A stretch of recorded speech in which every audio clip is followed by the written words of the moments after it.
This Torah class is brought to you by TorahAnytime.com.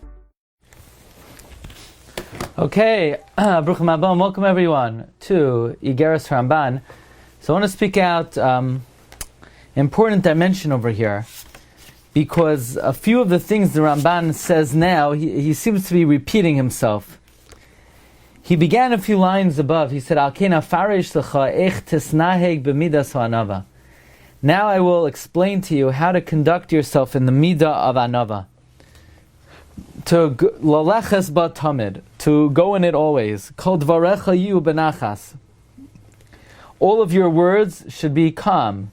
V'roishcha kafaf. Your head should be bent over. Ve'enecha yabitu lamata, with your eyes looking below. La'aretz. V'libcha lamala, with your eyes above. With your heart above.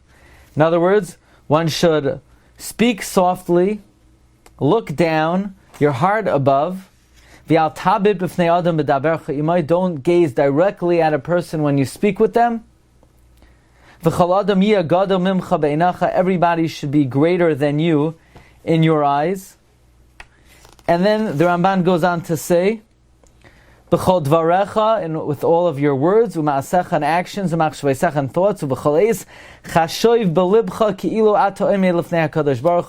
think in your heart as if you're standing before the Ribbon Shalom. Now, two of these ideas the Ramban began with. Why is the Ramban saying now? Now I'm going to tell you how to act with humility. Didn't the Iggeres begin? Tisnahig tamid ledaber kol dvarecha benachas. We only mentioned it every single time we give the Iggeres HaRamban shir. So if the Iggeres begins Tisnahig tamid ledaber kol dvarecha benachas, why is Ramban repeating? Now I'm going to tell you how to conduct yourself in the midah of anava. And what were you telling me before? Then the Ramban says, okay, and at all times you should think as if you're standing before HaKadosh Baruch Hu. Ramban said that already as well. The Ramban says, "V'nemar halo yas hashmayim v'sa'aretz ani moleinu Hashem."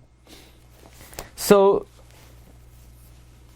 to answer these questions, we have to understand the format of Iggeres HaRamban, and this is one of the most fundamental shiurim that we've had so far on it, and that is the Iggeres HaRamban could be broken up into three segments, and that is the Iggeres HaRamban begins talking to someone who is not an anav, someone who angers easily, someone who is a balgaiva, and the first step of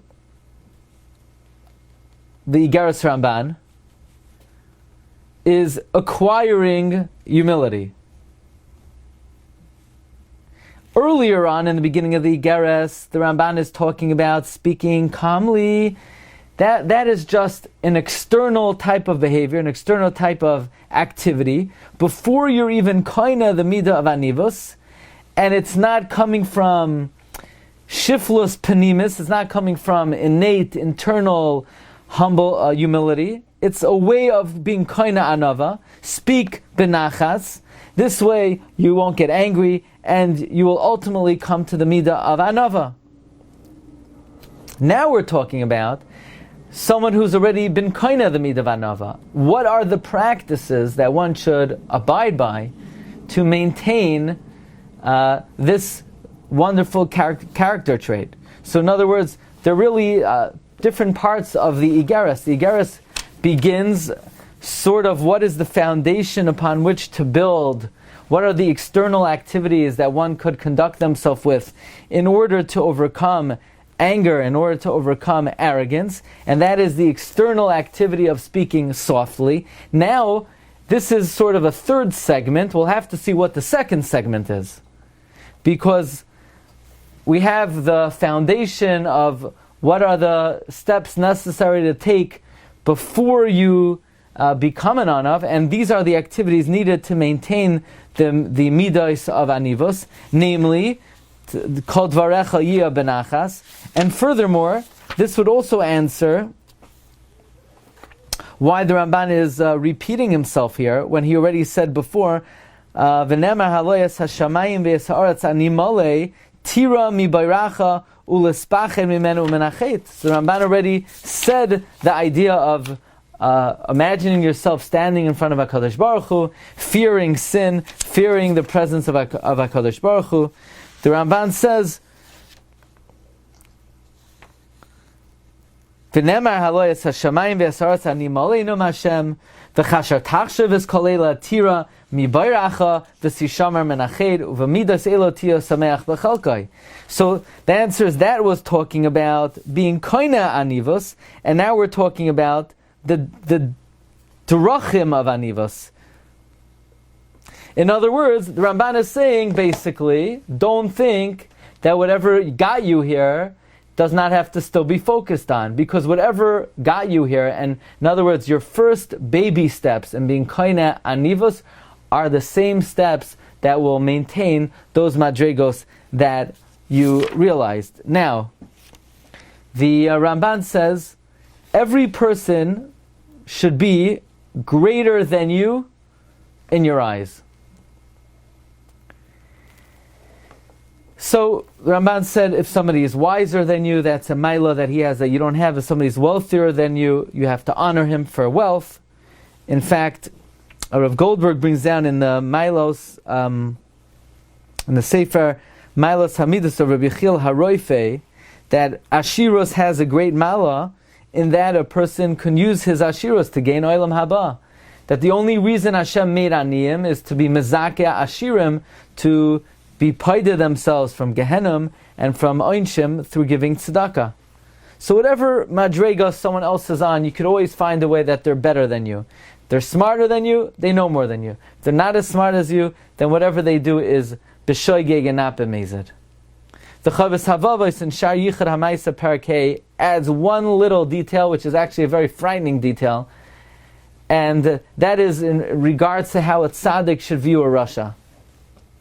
And that is, usually, if someone is a tzaddik, they won't do any averos, and whatever averos they do, they'll do it privately. And therefore, if they sin, they don't receive any shame for their sin. On the other hand, a tzaddik, he'll do mitzvahs in public, and he'll be applauded and honored for his good masim tovim. A rasha, on the other hand, a rasha, he sins publicly, and because of his sins that he does publicly, he gets embarrassed publicly, and he is ashamed publicly. So in a sense, the tzaddik has his sins on his record, and he never experienced any discomfort that would mitigate whatever punishment he needs to get for it. On the rasha, on the other hand, his sins are out in the open, and people embarrass him because of it. And because of that, says the Chavis Havavos, the rasha may be much better off in Olam Haba than the tzaddik, because the embarrassment that a rasha has to suffer for his sins, even though it's self-inflicted, is a major mitigating factor. But a tzaddik, if he's going to sin, he's going to do it privately. He's going to make sure nobody knows about it. Nobody knows about it. So he never paid any price in this world. So in that sense, a tzaddik can in reality look at the rasha and say the rasha is better off than him, because the rasha already received some degree of punishment in this world, and the tzaddik has to wait for the next world to receive any punishment. So this is basically the structure of the Iggeres HaRamban. Iggeres HaRamban begins with the ways of acquiring humility, and now we're up to the section, what the Ramban calls,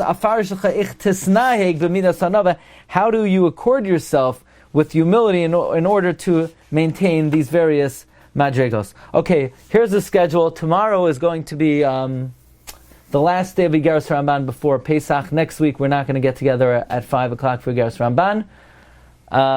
Amazing shir tomorrow night at 8:30 on the Haggadah Shel Pesach. If you want to catch the first round, you could join us at 10:30 tomorrow. Again, tomorrow at 5 will be the last Iggeres HaRamban. 7:45 will be a shir on the Sefer Magad Rakia. 8:30 will be our weekly shir on Inyana D'Yoma. Tomorrow night is going to be on the Haggadah Shel Pesach. Wishing everyone a great day. Hey, Yes. Russia could care less if his You've just experienced another Torah class brought to you by TorahAnytime.com.